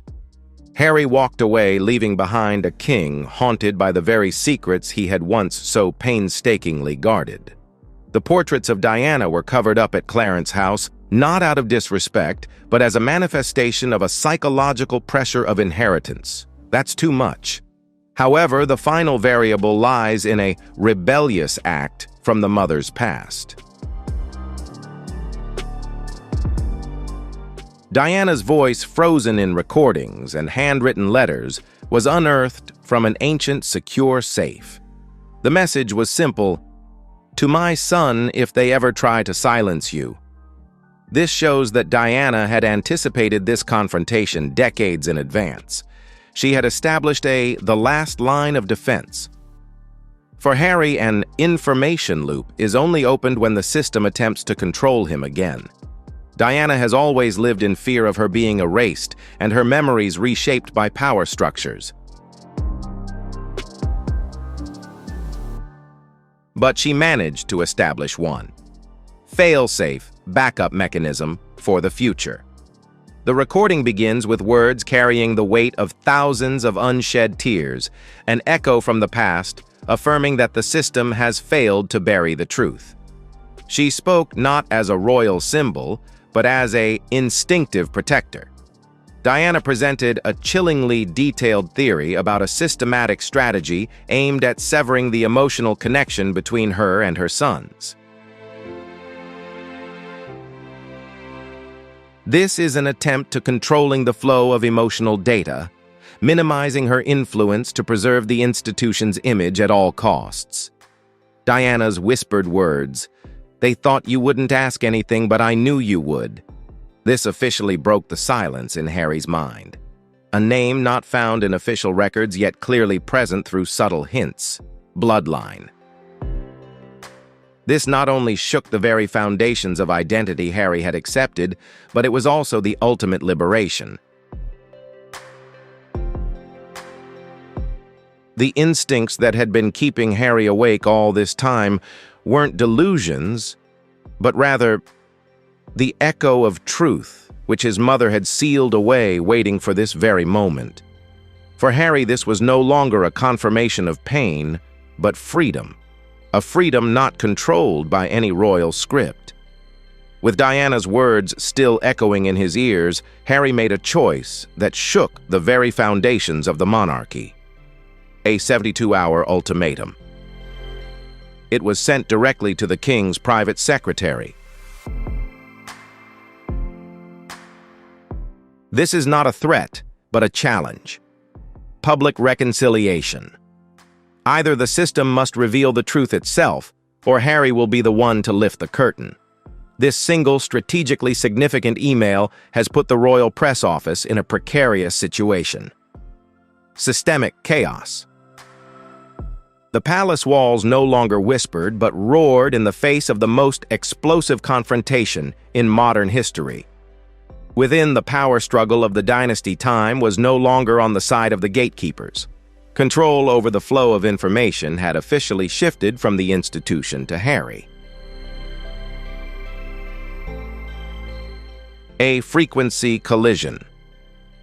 A heated argument ensued between the two heirs. William, in a last-ditch effort to protect the stability of the system, attempted to trigger emotional barriers from the past. However, Harry responded with a cold conviction: "The system chose duty over my identity." This is no longer a personal debate, but a refusal to compromise of an entity that has seen through the entire operating mechanism of the organization. Behind that decisiveness is Meghan, who plays the role of a strategic catalyst. After a long period of silence, she urged Harry to undertake a mission: Anatomy of the Past thoroughly. The goal is not revenge, but to unleash the system to reclaim her true identity. Meanwhile, Camilla is present in a state of defensive chaos. Her attempts to establish a legal wall to silence this variable completely failed in the face of King Charles's exhaustion. The king's whispered words, "It's too late." This was an admission of the collapse of all the oldest security barriers. The Windsor institution was paralyzed, with half attempting to appease public opinion and the other half holding their breath in the face of a crisis. The heritage has been distorted. It's about to be revealed. Harry wasn't just planning a typical press release, he was orchestrating a whole new one: media revolution. In an unprecedentedly bold statement, Harry broke all royal protocol. He directly connected with the public through digital platforms, without intermediaries, without censorship, and without a script crafted by PR professionals.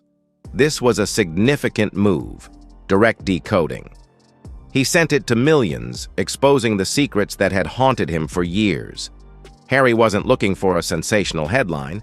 He was undertaking a mission. Verify the facts. On a large scale, it asserted that the world deserves to hear what really happened behind the glamorous velvet curtain. Harry no longer held back any reservations. He began with a statement breaking decades of silence. "They lied to me and they lied to you all." From an investigative perspective, this is a case system audit, the most public in history. Harry exposed the entire structure of Guardian campaign, the coded entries in Anne's diary, and especially Diana's message from the afterlife. The message, "My mother has always just wanted me to be free." It resonated across continents, transforming an internal secret into a shared human pain. The truth was no longer confined within the walls of Balmoral. It had become the property of the public. In just a few hours, the digital world exploded in a revolution. Global payments. Hashtags such as Royal Reckoning. Good justice for Harry. It's not just a media trend, but an expression of a movement demanding transparency. However, the palace's reaction is what's most shocking: 24 hours of absolute silence. In communication theory, this silence is called a risky, strategic vacuum. The lack of rebuttal or statement is tacit confirmation of the existence of the forbidden protocols that the royal family has long feared. The institution, once proud of its stability, is now facing a profound crisis of confidence, where old rituals are no longer sufficient to conceal internal rifts. Outside Buckingham Palace, crowds gathered not to protest in the usual way, but to establish a new order of trust. The banners tell the truth, and Diana deserves to be treated better. This demonstrates how Diana's legacy transformed from personal pain into a driving force for systemic change. This is not just Harry's story. It's a lesson about the price of silence and the collapse of old values before the unfiltered power of truth. A deep crack has formed at the very core of the monarchy, a crack that directly threatens the very survival of the Windsor kingdom in the new era. Within the power structure of the kingdom, the emergence of a transparency variable from Harry has created a powerful counter-impact on William, a figure previously considered the central pillar of stability. Behind that resolute exterior lies a struggle, a civil war of the mind, caught between loyalty to the institution and the pain of fractured trust. For the first time in years, the heir to the throne undertook a mission: tactical retreat away from the front lines of defense. The abrupt cancellation of public routes and the establishment of a zone of silence at Anmer Hall was not merely a personal break, but a sign of system paralysis. In that isolated space, William is confronted with a grim paradox. is the organization he has dedicated his life to protecting, truly the one that orchestrated the manipulative schemes against his loved ones. The climax of this crisis lies in the decision to implement a campaign. Data audit. Most aggressively, William demanded direct access to the original files of Guardian campaign. This is the moment when the guardian of the institution decides to confront the forbidden data zones himself. Sitting alone amidst Diana's past footage and Harry's current statements, William seems to be undergoing a process. Psychological restructuring, profound. What was recorded in that sealed file became a life-changing variable, shaking all the values he had once considered fundamental.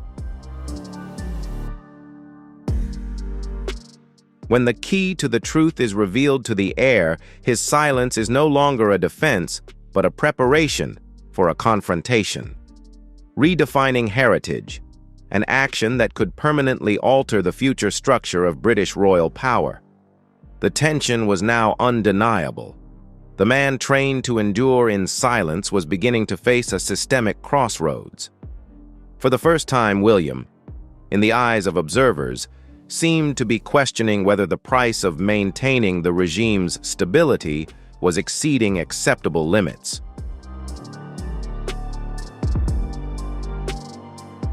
Not just for Harry, but for the entire family structure upon which this institution relies for survival.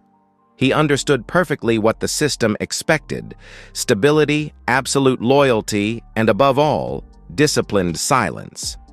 However, alongside that expectation, another layer of consciousness was supposedly emerging.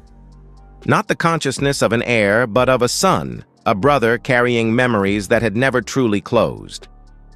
From a psychological systemic analysis perspective, this was the moment when individual identity began to clash with predetermined roles. Some indirect sources suggest that William is not merely reacting, but is calculating, not with impulsive emotions, but with cautious, deliberate steps. And that's what makes the internal atmosphere more unpredictable than ever. The hypothesis is that the next decision, if any, will not stem from the title, but from memory. From the image of a mother who once tried to speak up in a system that was unaccustomed to listening. When two brothers stand on opposite sides of the same history, the entire structure around them is forced to pause and observe. In large systems, turning points rarely come with noise. They usually come from a quiet but irreversible choice. And then, according to recorded signs, the monarchy's reaction emerges. Not in the form of punishment nor exclusion, instead a move that surprises many an offer powerful enough to become the new glue or the catalyst for complete collapse. A few days after Harry's speech, which sparked widespread global interpretation, a secret message was delivered. Not through the press, not through public legal channels, but through a personal envoy. The letter bore the official seal, but its tone was unusual, unceremonious, not commanding merely a proposal for a private dialogue away from the spotlight and the chaos. To some, this might be seen as a signal to de-escalate tensions. To others, it raises questions about a familiar delaying tactic. According to various theories, the family's reaction was not uniform. There is caution resistance and the memory of previous dialogues that failed to bring about substantive change. What makes this moment different from an analytical perspective is not the content of the letter, but the context. When an individual is no longer seeking approval but clarity, every invitation takes on a different meaning. Is this an opportunity for a genuine restructuring of the relationship, or merely a last-ditch effort by a system seeking to maintain control of the narrative? And if that dialogue does take place, who will truly listen, and who will confront the issues that have been delayed for so long? Speculation about the king's health began to surface as noise in a system designed to shield information. According to circulating theories, the prolonged pressures of his role, sleepless nights, and a series of urgent meetings may have led him to reflect more deeply on time and his legacy. There were whispers that he himself had carefully chosen the words in the letter, not as a command, but as a final message to be delivered, while the opportunity still remained.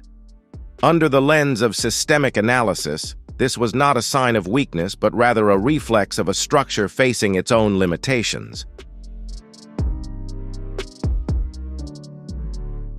The proposed conditions were audaciously minimalist. A private meeting between the two brothers, no staff, no press, no recording equipment, just the people and the distance that needed to be faced. After days of deliberation, the agreement was reached not out of optimism, but out of the realization that the longer the unspoken words lingered, the more fragile the system became. Those around them maintained a cautious attitude. Protectiveness and wariness went hand in hand, but everyone sensed a subtle shift like the wind changing direction before a storm. Behind closed walls, discussions began to emerge. Not about protocol, but about the possibility of restructuring for a different era, one where difficult acknowledgments, unconventional meetings, and decisions once considered impossible were put on the table. Some advisors presumably considered contingency plans, not redefining right and wrong, but repositioning roles, seeing Harry as a potential contributor to the future rather than a symbol of division. Yet this was not reconciliation. Not yet. It was a fragile balance where an ill-considered remark could shatter what had just been rebuilt. But for the rare occasion in years, the two sides entered the same space not as adversaries, but as a family trying to listen to each other. That family was fractured, yet still connected, albeit thinly. Then a final piece of information emerged, a short, anonymous statement from a senior aide.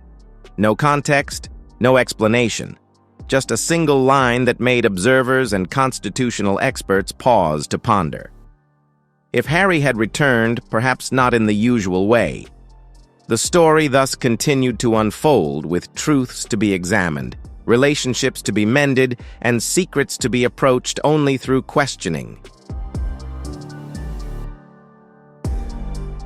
The content you've just watched is for reference only built from hypotheses, analytical perspectives, and unverified public opinions. It is not an official statement or conclusion. The goal of this video is to open a space for objective discussion where everyone can think and evaluate based on their own reasoning. Now it's your turn to speak. Press 1 if you are curious about the hypotheses presented. Press 0 if you remain skeptical and want to wait for clearer evidence. Don't forget to like and subscribe to continue peeling back the layers of information behind the curtain of silence, where the truth only emerges when we dare to ask questions. When Queen Camilla bent down to speak with Princess Charlotte, she didn't realize that Catherine was watching, and what happened next changed everything.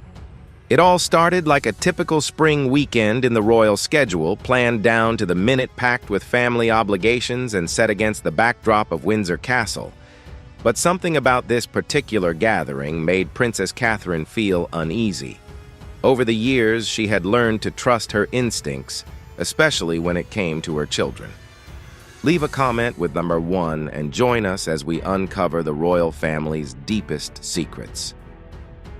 That day, Charlotte was unusually quiet, not irritable or angry, just withdrawn, as if she were trying to blend into the background. This was completely unlike her.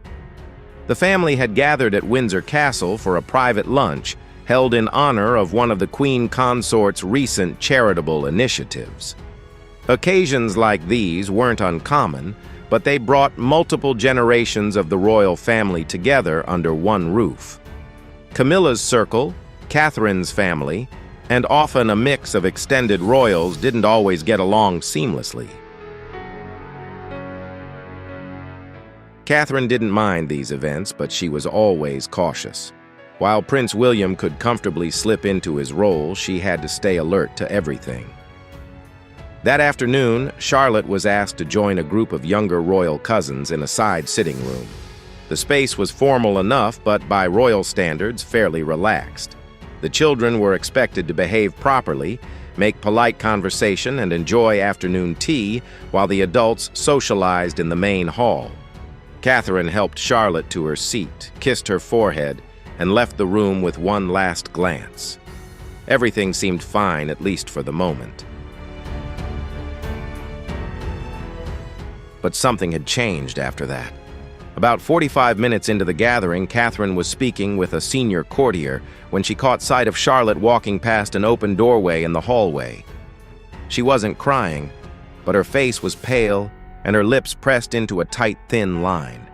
She looked hurt, not the scraped knee kind of hurt, but something deeper, emotional.